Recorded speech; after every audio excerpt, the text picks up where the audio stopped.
1141 അടി നീളം, 136 അടി വീതി, 16 നിലകളിൽ ഒഴുകി നടക്കുന്ന കൊട്ടാരമെന്നോ അമ്യൂസ്മെന്റ് പാർക്കെന്നോ ഇതിനെ വിശേഷിപ്പിക്കാം. സാങ്കേതിക വിദ്യയുടെ കാര്യത്തിൽ ലോകത്തെ ആദ്യ സ്മാർട്ട് കപ്പലാണിത്. അകത്ത് എന്തെല്ലാം ആഡംബര സൌകര്യങ്ങളുണ്ട് എന്ന് ചോദിക്കുന്നതിനേക്കാൾ എന്തില്ല എന്ന് ചോദിക്കുന്നതാകും സൌകര്യം.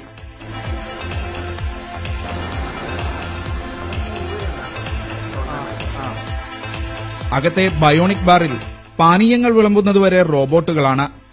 ഇത് നോർത്ത് സ്റ്റാർ. കപ്പലിന്റെ മുകളിൽ നിന്ന് ആകാശത്തേക്ക് ഉയർന്ന് 360 ഡിഗ്രിയിൽ കടൽ കാഴ്ചകൾ കാണാനുള്ള സംവിധാനം. സ്കൈ ഡൈവിംഗ് സാഹസികർക്ക് ആകാശച്ചാട്ടത്തിന്റെ അനുഭവം കപ്പലിൽ ആസ്വദിക്കാനുള്ള സിമുലേറ്റർ. ഇതെല്ലാം ക്വാണ്ടം ഓഫ് സീസിന് മാത്രം അവകാശപ്പെടാവുന്ന പ്രത്യേകതകളാണ്. ഒമാൻ ടൂറിസം മന്ത്രാലയവും വിൽസ്മെൻ ഷിപ്പ് സർവീസുമാണ് കപ്പൽ മസ്കത്തിലെത്തിച്ചത്. 4900 പാസഞ്ചർ ക്യാരി ചെയ്യാനും അതിനെ ട്രീറ്റ് ചെയ്യാൻ വേണ്ടിയിട്ട് ഓൾമോസ്റ്റ് ഒരു 1900 ക്രൂ ഉണ്ട്. അത്രയും സൈസും അത്രയും ടെക്നോളജിക്കലി അഡ്വാൻസ്ഡ് ആയിട്ടുള്ള ഒരു ഷിപ്പ് ഇതുവരെ ലോകത്തിൽ പണിതിട്ടില്ല.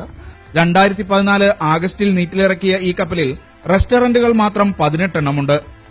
കളിക്കാനും കുളിക്കാനും വ്യായാമം ചെയ്യാനും നാടകം കാണാനും ഉല്ലസിക്കാനുമുള്ള സൌകര്യങ്ങൾ വേറെ.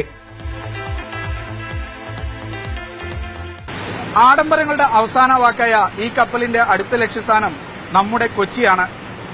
മസ്കത്തിൽ നങ്കൂരമിട്ട ക്വാണ്ടം ഓഫ് സീൽസിൽ നിന്നും ക്യാമറ പേഴ്സൺ ബിനു എസ് കൊട്ടാരക്കരയ്ക്കൊപ്പം ഷിനോജ് ഷംസുദ്ദീൻ, മീഡിയ 1.